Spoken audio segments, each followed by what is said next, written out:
नमः सद्गुरुभ्यः सद्गुरुभ्यो नमो नमः। नमो नमः सद्गुरुभ्यः सद्गुरुभ्यो नमो नमः। ज्ञानवैराग्यसम्पूर्णान् हरिभक्तिपरायणान् पूर्वाचार्यानहं वन्दे सम्प्रदायप्रवर्तकान् भगवत्पादमाचार्यं श्रीमद्रामानुजं मुनिं श्रीमदानन्दतीर्थं च रामानन्दयतिं हितं श्रीवल्लभं च निम्बार्कं कृष्णचैतन्यमेव च ज्ञानेश्वरं तथान्यान् च पूर्वाचार्यान् स्मराम्यहम्। आचार्येष्वपि सर्वेषु तारतम्यं विना कलौ शुद्धं भागवतं धर्मं जग्राहप्रेमिको गुरुः। हरे रामेति कृष्णेति नाम संकीर्तनं सदा लोकक्षेमाय कुर्वन्तं प्रेमिकं सद्गुरुं भजे। श्री वैष्णव संहिता के चतुर्थ भाग जो श्री कृष्ण चैतन्य महाप्रभु के संप्रदाय से संबंधित है, इसमें प्रथम श्री कृष्ण चैतन्य के अवतार का वर्णन करते हैं। अथ प्रथमोऽध्यायः। राधिका कुचकस्तूरी कुङ्कुमाङ्कितवक्षसं शृङ्गाररसमूर्तिं तं भक्तकोलाहलं भजे। भागवता ऊचुः कृष्णचैतन्यचरितं वक्तुमर्हसि सद्गुरो यस्य श्रवणमात्रेण कृष्णभक्ति प्रजायते। शिष्यों ने, भागवत भक्तों ने सद्गुरु से पूछा कि कृष्ण चैतन्य की चरित्र हमें सुनाइए जिसके इनके श्रवण मात्र से हम में कृष्ण भक्ति जागृत हो जाएगी। श्री सद्गुरु उवाच अवतारा हि असंख्येया देवदेवस्य चक्रिणः नक्षत्राणि यथाकाशे पृथिव्यां रेणवो यथा। देवदेव भगवान श्रीमन नारायण के अनेक अवतार होते हैं। कैसे? आकाश में नक्षत्रों की गिनती कर सकते हैं, पृथ्वी पर धूल की गिनती कर सकते हैं, तो ऐसे असंख्य है भगवान के अवतार। प्रादुर्भाव सहस्राणि पुराणेषु रमापतेः गीयन्ते बहुधा नृणां सर्वमङ्गलदानि च। हजारों अवतार पुराणों में कहे गए हैं। सभी अवतारों का गान से को मंगल प्राप्त होता है। त्रियुगोपि कलौ देवच्छन्न रूपेण वर्तते अवतारा भवन्ति एव घोरे कलियुगेपि च। कुछ लोगों का मानना था कि कलियुग में अवतार नहीं होता है। भगवान का नाम त्रियुग भी है। पहले प्रथम 3 युगों में अवतार लेते हैं, ऐसा कुछ लोगों का मान्यता था। परंतु श्रीमद् भागवत में कहा है कि कलियुग में भी भगवान छद्म रूप में, प्रच्छन्न रूप में अवतरित होते हैं। तो कलियुग में भी भगवान रामकृष्ण आदि अवतार के साथ प्रकट प्रदर्शन नहीं होता है अवतार का, बट परंतु सूक्ष्म रूप से छद्म रूप में वो रहते हैं, अपने को छिपाते हैं। कलिनां म्लेच्छ रूपेण पाषण्डमतवर्तिना व्याप्तेऽस्मिन् भारते देशे नष्टे धर्मे सनातने। प्रादुरासीद् हरिः साक्षात् नवद्वीपे महाप्रभुः नष्टं भागवतं धर्मं पुनरुद्धर्तुम् अच्युतः। कली पुरुष ने म्लेच्छ रूप को लिया है। तो पाषण्डमर्थ यही जो ईसाई और अनेक जो मत है उनका रूप ले लिया है कलियुग में भगवान कली पुरुष ने कलियुग में। तो वह भारत देश में भी व्याप्त हो गया। मुसलमानों के आक्रमण के पश्चात इस्लाम धर्म भारत में भी फैल गया था और उसके वजह से सनातन धर्म पर आघात हुआ था। तो उस समय भगवान साक्षात प्रभु नवद्वीप में अवतरित हुए। क्यों? जो भागवत धर्म जो नष्ट हुआ था उसका पुनरुद्धारण करने के लिए भगवान अवतरित हुए। अस्ति गंगा तटे पुण्ये नाना वृक्षलताकुले नवद्वीपमिति ख्यातम पुरम परमशोभनम। गंगा तट पर बंगाल में, पश्चिम बंगाल में नवद्वीप नामक एक सुंदर पुरी है। तस्मिन् उवास विप्रेन्द्रो जगन्नाथ पुरंदरः तस्य पत्नी शची देवी सर्वसद्गुण संयुता। वहाँ पर एक विजेंद्र जगन्नाथ पुरंदर नामक ब्राह्मण निवास करते थे। उनकी पत्नी पतिव्रता शची देवी सद्गुण संपन्न थी। तयोरेकः पुत्रः आसीत् विश्वरूप इति श्रुतः दृढ़वैराग्य संयुक्तः सर्वशास्त्र विशारदः। उनका एक पुत्र था, का नाम था विश्वरूप। वो बाल्यावस्था में से ही उन्हें दृढ़ वैराग्य हुआ था और वो सर्वशास्त्रों पढ़ने में ही उन्हें वे अपना समय व्यतीत करते थे। विद्या व्यासंगी कहते हैं ना, ऐसा थे वे। तस्याजुनत्वं संप्राप हरिः साक्षात् कृपानिधिः उपेन्द्रत्वं यथा विष्णुरदित्या पूजित प्रभु। उसके पश्चात उन्हें पुत्र प्राप्ति नहीं हुआ। बहुत वर्ष हो गए, करीब करीब 10 वर्ष हो गए। तब उन्हें भगवान हरि साक्षात उनका विश्वरूप का अनुज बनकर भगवान ने अवतार लिया। जैसे विष्णु इंद्र का छोटा भाई उपेंद्र बनकर अदिति की प्रार्थना के लिए अवतरित हुए थे विष्णु उपेंद्र के रूप में, उसी प्रकार विश्वरूप के अनुज के रूप में भगवान अवतरित हुए। फाल्गुने पूर्णिमायां तो राहुग्रस्ते निशाकरे अवतीर्णो गौरचंद्रो जगदानंदकारका। अभी जो पूर्णिमा गया, होली का ही फाल्गुन पूर्णिमा है ना, तो उसी दिन महाप्रभु का अवतार दिन था। और रात्रि के समय गौरचंद्र, रात को ही चंद्र उदित होता है, उसी प्रकार गौरचंद्र पूर्णिमा के रात को अवतार हुआ उनका। जातमात्रे जगन्नाथे सर्वत्र सकलै नरैः यदृच्छया कृतं विष्णु मधुरम नाम कीर्तन। देखिए भगवान का प्रभाव कैसे होता है। उनके अवतार देने मात्र से ही सब जगह नाम संकीर्तन लोग करने लगे।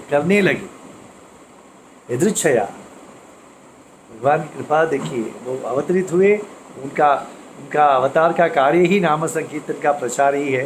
तो अवतार हुए और सब जगह नाम संकीर्तन होने लगा। शची माता पिता तस्य जगन्नाथ पुरंदरः तौ दंपति स्वधर्मज्ञ परमानंद मातु। ज्येष्ठ भ्राता विश्वरूपो बलरामांश संभवः दृष्ट्वा अनुजस्य परमा मुदम लेबे महामति। ज्येष्ठ पुत्र विश्वरूप बलराम का अंश था और ये तो साक्षात कृष्ण थे। अद्वैताचार्य वर्योपि तथा श्रीवास पंडितः ये चान्ये वैष्णवा भक्ता लेबिरे परमामुदम। अवतार से वैष्णवों को ही तो आनंद प्राप्त होता है, तो अद्वैताचार्य श्रीवास पंडित आदि वैष्णव आनंदित हुए। सर्वे संग कहते हैं अद्वैताचार्य के प्रार्थना से ही भगवान अवतार दिए। ये तो भगवान से रोज प्रार्थना करते थे, तुलसी में पानी देते समय बोलते थे कब अवतार लेने वाले हैं। म्लेच्छों का आधिक्य बढ़ गया है, भागवत धर्म नष्ट हो गया है, कब आने वाले हो। ऐसे रोज प्रतिदिन भगवान से प्रार्थना करते थे। उनकी प्रार्थना फलस्वरूप ही भगवान ने अवतार लिया है। सर्वे संगम्य सानंदम दृष्ट्वा बालकम अद्भुतम उच्चे जगुर जगन्नाथम अनंतम अजम अच्युतम। सभी लोग आकर देखने लगे बच्चे को, शिशु को। तप्त हेम प्रभम बालम कोमलांगुलि पल्लवम चंचलाक्षम सुनासंच सुभ्रुवम पाटलाधरम विटिलालक संयुक्त विशाल विटिलम प्रभुम आलिंग्य सा सची माता लेबे सुखम अनुत्तमम। जैसे यशोदा अपने बच्चे को लाड करते थे, ऐसा ऋषि माता ने भी इस बच्चे को आलिंगन किया। कैसे थे वे? हेम प्रभम, सोने जैसा तप्त कांचन वर्ण था उनका। चंचल नयन था, सुंदर नास, सुभ्रूव और कुटिल केश भी काले काले थे। तो ऐसे शिशु को शशि माता आनंद से आलिंगन करने लगी। द्वादशेहनि बालस्य नामकरण पिता करोत् विश्वम्भर इति प्रेमणा निया निमाई इति च प्रभोः। 12वें दिन बारसा कहते हैं, उस दिन नामकरण होता है। तो विश्वम्भर और निमाई ऐसे 2 नाम दिया। उस ज़माने में प्रथा थी, बच्चा बहुत वर्ष नहीं होगा तो बच्चा टिकता नहीं है, उधर में गर्भ में टिकता नहीं है। तो ऐसे कहते हैं कि मैं निमाई नाम रख लूँगा, तो कि वो निमाई तो मधुर नहीं है ना, नीम का पत्ता तो कड़वा होता है, तो इसीलिए इस बच्चे को तो दे दो, ऐसे पामन लोगों का एक विचार। तो भगवान महाप्रभु तो नीम वृक्ष के नीचे ही तले ही उनका अवतार हुआ था, इसलिए भी उन्हें अपना नाम निमाई रखा था। विश्वम्भर और निमाई कहते हैं ना, बर्थ सर्टिफिकेट में एक नाम होता है, बुलाने के लिए एक नाम होता है। तो बर्थ सर्टिफिकेट में विश्वम्भर था और प्रेम से बुलाने के लिए निमाई निमाई बुलाते थे। विश्वम्भरो निमाई च गौरव गौरव गौरहरिस्तथा कृष्ण चैतन्य देवच गौरांगच शशीसुतः।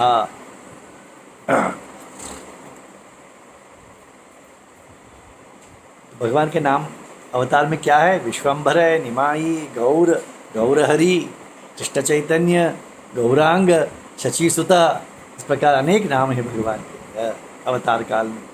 एतानि तस्य नामानि कर्णमंगलदानि यः कीर्तये तस्य भक्तस्य कलेर्दोषो विनश्यति। ऐसे भगवान के मंगल नामों का कीर्तन करने से कली का दोष नष्ट होता है। आज कहते हैं ना, इस्कॉन के लोग जो चैतन्य महाप्रभु के नाम का गान करते हैं, तो सर्वत्र विश्वभर करते हैं। कली का दोष वही तो हरण करता है। विश्वम्भरस्तु ववृद्धे शुक्लपक्षे शशांकवत पित्रोः संपूरयन् श्रोत्रम अव्यक्त कलभाषितैः। विश्वम्भर जैसे शुक्ल पक्ष के चंद्रमा के जैसे बढ़ने लगे और तोतरी भाषा से अपने पिता को आनंदित करने लगे। रिंगन रिंगन रिंगन नियाम निमाई श्रीमद्भागवतम शिशु आदाय पठति प्रेमणा त्यक्त्वा क्रीडनकानि सा। ऐसे होती है ना, बच्चे बड़े होकर क्या होने वाला है, ऐसा एक होता है एक प्रथा। इस बच्चे के सामने सब कुछ वस्तु रख देते हैं और बच्चा किसको स्पर्श करता है उसके हिसाब से वो बड़े होकर होने वाला है। धन रखेगा तो वो धन कमाएगा, इस प्रकार। तो वहाँ पर भागवत पुस्तक भी रख दिया था बाकी के वस्तुओं के साथ। तो ये बच्चा निमाई रेंगते रेंगते भागवत पुस्तक को स्पर्श किया, तब लोगों ने सोचा ये भागवत का प्रचार करेगा। कदाचित उरगम दृष्ट्वा निर्भयम घोरम अघोर माधव रिंगन रिंग तमारुह्य शिक्रीड स्मित शोभिता। एक दिन देखा तो बच्चे आवाज़ और या बदमाशी करते रहते हैं, तो शांत है तो कुछ गड़बड़ है। तो निमाई का आवाज़ नहीं दिया, तो शचीमा ने बाहर आके देखा कहाँ गया, इसका तो आवाज़ ही नहीं है। अभी देखा तो एक सांप को हाथ में लेकर खड़ा हुआ है। तो माँ ने कहा छोड़ो छोड़ो, उसे क्या है, सर पर तो लेटा होता है वो तो इसीलिए इस प्रकार का खेल अद्भुत खेल खेलते थे वे। कदाचित तस्करः कश्चिन् नानाभूषणभूषितम् अपहृत्य निर्मायं तब जगाम निशिकाननं बालदर्शनमात्रेण चित्तशुद्धिमवाप्य सः पुनश्च गौरदेवं तम प्रापयामास तद्दिनं। बच्चों को अनेक आभूषणों से सजाया था, तो बाहर खेलता था तो एक चोर आकर उसे ले गया, जंगल भाग गया। तो उसके बाद बच्चे को देखा, देखते ही उसे चित्त शुद्धि हो गई और उसने अब पुनः निमाई को उसके घर आकर छोड़ दिया और चले गए। देखिए संतों का स्पर्श तो स्पर्श से ही होता है, ये तो साक्षात भगवान ही तो थे। कस्यचिद यात्रिकस्यापि भक्षयन्नोदनं प्रभु आत्मानं दर्शयामास दिव्य रूपेण बालकः। एक अतिथि ब्राह्मण आए थे, ये शशि माता और जगन्नाथ बड़ा अतिथि सत्कार करते थे। कहा कि मैं अभी प्रसाद बनाती हूँ, आप पूजा, आप स्नान संध्या करके पूजा कर लीजिए, मैं प्रसाद नैवेद्य कर दे बनाती, तो नैवेद्य कर लीजिए, बाद में प्रसाद पाइए। तो ये जब आंखें पूजा की आंख बंद करके ध्यान करते थे तो इस प्रसाद को ये निभाई आकर खा लेता था, जूठा कर देता था। तो आंखें खोल के देखे तो अरे क्या ये बेटा पुत्र क्या करता है आपका, देखिए प्रसाद को उसने खा लिया। तो सच्ची माता ने ठीक है, तो अम्मी में महाराज में और एक बार दूसरा स्वयं पाक रसोई करती हूँ और प्रसाद बनाती हूँ। तो ऐसा 2 बार हो गया। तब तीसरे बार जब वो तब उन्हें जब ध्यान में थे तब उन्हें कृष्ण दर्शन हुआ, कहने लगे मैं ही ये बालक हूँ। तब उन्होंने जब आंखें खोला तो उन्हें कृष्ण रूप में ही उन्हें दर्शन दिया। ये सब बाल लीला है भगवान के, दिव्य रूप में दर्शन दिया। बीतिषु बालकै सार्धं करोति हरिकीर्तनं नित्यं गंगातटं गत्वा क्रीडति प्रेमवर्धनम्। बच्चों के साथ मिलकर हरि नाम कीर्तन करते थे और गंगा तट पर जाकर प्रेम से बच्चों के साथ खेलते थे। बड़े नटखट थे बचपन में। प्रौढ़ अवस्था में जितने गंभीर हो गए थे, गंभीरा लीला भी है उनका अंत लीला, परंतु बचपन में बहुत ही नटखट थे। वीतिषु कुर्वन् नानाविधां लीलां जगदानंदकारकः प्रददौ परमानंदं पृथिव्यां गौरमाधव। अनेक प्रकार की लीला करके अपने माता पिता को संतुष्ट करते थे, आनंद देते थे। दृष्ट्वा पुत्र महाप्राज्ञम अट्टाहयनमात्मजं प्रीत्य उपनयनम चक्रे जगन्नाथ पुरंदर। गर्भाष्टक में बच्चे का, निमाई का उपनयन संस्कार कर दिया उनके पिता जगन्नाथ मिश्र ने। विश्वरूपे विरक्ते थ चतुर्थाश्रमं गते पुत्र शोकेन महता दिवमाप पुरंदरः। जो उनके ज्येष्ठ भ्राता थे निमाई के, विश्वम्भर विश्वरूप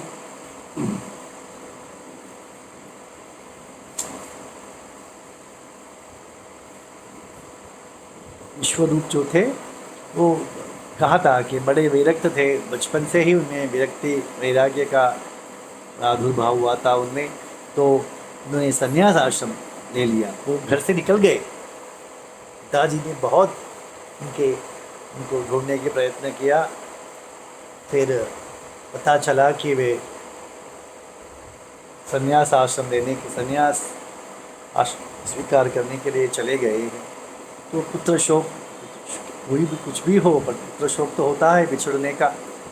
उन्हें पुत्र शोक था। उन्हें लालितो वृद्धया मात्रा दिव्य प्रतिभया युतः अभवत गौरदेवस्य सर्वशास्त्रविदाम्बरः। तो दोनों का प्यार इसी विश्वम्भर को निमाई पर ही दिखाते थे। वही भी हो गया था माता का, और ये पुत्र शोक तो हो गया था। तो और इस पुत्र शोक से पिता भी उनके दिवंगत हो गए, उन्हें देह छोड़ दिया था। तो माता अकेली अपने पुत्र को लालन पालन करने लगी निमाई का।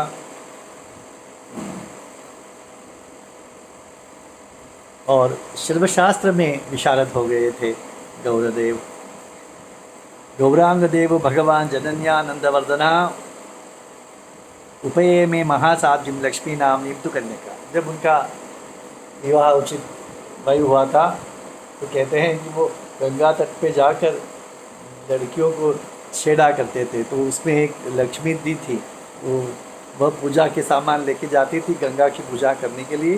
निमाई कहते थे मेरी पूजा कर, तुम्हें अच्छी पति मिलेगा। तो पति तो यही मिल गए उन्हें, लक्ष्मी जी, उनका नाम लक्ष्मी था, लक्ष्मी को यही पति मिल गए। प्राप्ति तो 16 वर्षे गार्हस्थ्यम धर्ममाचरन् असाधारण पांडित्यात् अवाप परमं यशः। 16 वर्ष के समय इनका विवाह हो गया लक्ष्मी से। असाधारण पंडित थे वे, और इसकी वजह से उनकी कीर्ति सब जगह फैल गई थी। राजभिर धनिक श्रेष्ठ ही सादरं पूजितोपि सः लंबासूया विरहितः केवलम रसिको भवत्। धनिक राजा सब इन्हें पूजते थे, परंतु इन्हें थोड़ा भी गर्व का नाम तक इनमें नहीं था, घमंड बिल्कुल नहीं था, और रसिक थे, रसिक के रूप में वे विचरण करते थे। दम्बा असूया विवर्जिता, दम्ब असूया से रहित होकर। वैष्णवैः कलहं कुर्वन् प्रणयेनैव सन्ततं विलासीव निमायञ्च ददृशे भगवान स्वयं। वैष्णवों से कलह करते थे। गंगा तट पे जाएंगे, कोई संध्या करता होगा, आंख मूक कर जप करता होगा, तो उनके पीछे जो वालू है उसको निकाल देते थे, तो गड्ढा हो जाता था, तो फिर वो गिर जाते थे। इस प्रकार का बहुत ही नटखट थे वैष्णव। तो साधु होते हैं, ये उनको ही छेड़छाड़ करते थे। अपोहन मायैव भगवत भावमात्मनः संचार नवद्वीपे गूढ़ः कपटमानुषः। अपने माया से अपने अवतार रहस्य को छुपा लिया था, और कपट मनुष्य के समान नवद्वीप में रहस्य के रूप में अपने भगवत्ता को प्रदर्शन नहीं किया, और साधारण मनुष्य के समान विचरण करते थे। देशांतरम गतवती प्रभौ दिग्विजयाय तु पतिव्रता तस्य देवी दिवम प्राप दुखिता। गृहस्थाश्रम में तो धन कमाना होता है ना, तो वे अभी जो बांग्लादेश कहा जाता है, वहाँ उस समय एक ही तो बंगाल प्रदेश था, तो वहाँ पर वे धन अर्जन करने के लिए पंडित तो थे, तो प्रवचन आदि करते हुए वे संचार करने लगे, धनार्जन करके गृहस्थ धर्म तो निभाना है, तो गए थे। तो परंतु उस ज़माने में क्या कुछ नहीं था, सब उनका समाचार 3 हुआ, महीने हुआ, 4 महीने हुआ, 5 महीने हुआ, आए नहीं। तो लक्ष्मी देवी बहुत चिंतित हो गई, अपने पति अभी तक आए नहीं। चिंता के कारण वो इतना उनको चिंता ने ग्रस्त लिया कि उन्होंने प्राण त्याग दिया अपना पति विरह में। और सची वहाँ पर निमाई तो बहुत धन कमाकर अपने पत्नी के लिए साड़ी आभूषण आदि खरीद कर बड़े संतुष्ट आनंदित होकर घर लौट रहे थे। घर आके देखा तो अपनी पत्नी गुजर गई थी। गुणान संस्मृत्य लक्ष्मी देविया महाप्रभु वियोगजम परम दुखम अवाप भगवान। भगवान होते हुए भी अपने पत्नी का वियोग में ये बहुत ही दुखी हुए। उनके गुणों का स्मरण करते करते अथ विष्णुप्रिया देवी मुपये में यथाविधि सर्वसद्गुण संपन्नाम आत्मनः सदृशीं प्रिया। उस ज़माने में अनाश्रमी नहीं रहते हैं, फिर पत्नी के गुजर जाने के पश्चात पुनः विवाह रचा लेते हैं पुरुष। तो लोगों ने भी कहा, सची माता ने भी कहा, मैं भी अकेली बूढ़ी हो गई हूँ, पुनः विवाह कर लो। तो विष्णुप्रिया नामक एक साध्वी से उनका विवाह हुआ, और उस विष्णुप्रिया के साथ गृहस्थी चलते समय उन्होंने अपने पूर्व पत्नी लक्ष्मी के से दुख जो प्राप्त हुआ था उसका विस्मरण हुआ उन्हें। पुनः प्राप्तामिमा मैंने साक्षात् लक्ष्मी महाप्रभु गुणैः शुश्रूषया चैव सौंदर्येणापि रंजितः। तो पुनः साक्षात् लक्ष्मी ही विष्णुप्रिया के रूप में अवतरित हुई है, और वो अपने गुण और सेवा से पति के मन को जीत लिया था उन्होंने। मातु शुश्रूषणं कुर्वन् भार्ययापि अनुकूलया धर्मं प्रकटयामास सामान्यं निजचेष्टितः। निमाई अपने माता की सेवा, अपने पत्नी से अनुकूल व्यवहार, इससे गृहस्थाश्रम का धर्म प्रकट करने लगी। सामान्य धर्म का भी वे उन्होंने अवलंबन किया, और लोगों के लिए आदर्श बनना चाहिए ना। तो यद आचरति श्रेष्ठः लोकस्तदनुवर्तते न बुद्धिमोहं जनयेत् तस्मात् लोकस्य पंडितः। तो जैसे ज्येष्ठ लोग आचरण करते हैं उसका ही तो अनुकरण अन्य लोग करते हैं। तो इसीलिए एक सद्गृहस्थ के रूप में उन्होंने आदर्श प्रस्थापित किया। और क्योंकि लोगों में बुद्धिमोह को नहीं उत्पन्न करना चाहिए, ये इस मेरे ख्याल से यहाँ पर एक कहना है कि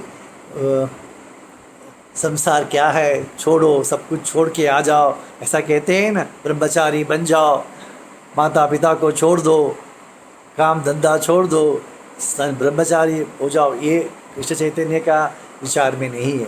क्या वो नहीं छोड़ सकते थे? तभी तो उन्होंने गृहस्थाश्रम में रहकर भी तो धर्म का आचरण, भक्ति मार्ग पर चल सकते हैं, ये उन्होंने दर्शाया। उसके पश्चात लोकोत्तर कार्य करने के लिए उन्होंने संन्यासाश्रम लिया, वो अलग बात है, परंतु गृहस्थाश्रम में रहना कोई बुरी बात तो नहीं है। माता पिता की सेवा करना बुरी बात तो नहीं। तो लोगों का बुद्धि का मोह नहीं करना चाहिए। उनका जब वैराग्य अपने आप जाग उठेगा तब वे सब छोड़ छाड़ कर आएंगे। तो अपरिपक्व की दशा में उनको इस प्रकार का उपदेश देना अनुचित है। आचरे श्रद्धया नित्यम सर्वधर्मान अकुतो भयान कुर्वन् देवाय महते सर्व परम फलार्पण। सो गृहस्थाश्रम हो, कोई भी आश्रम हो, अपने कर्मों को भगवान को, कर्म का फल भगवान को अर्पण करते हुए श्रद्धा के साथ धर्म का अनुष्ठान करना चाहिए। यह बताया गया है इस प्रथम अध्याय में। अगले देखेंगे आगे। श्री प्रेमिकेंद्र सद्गुरु महाराज की जय।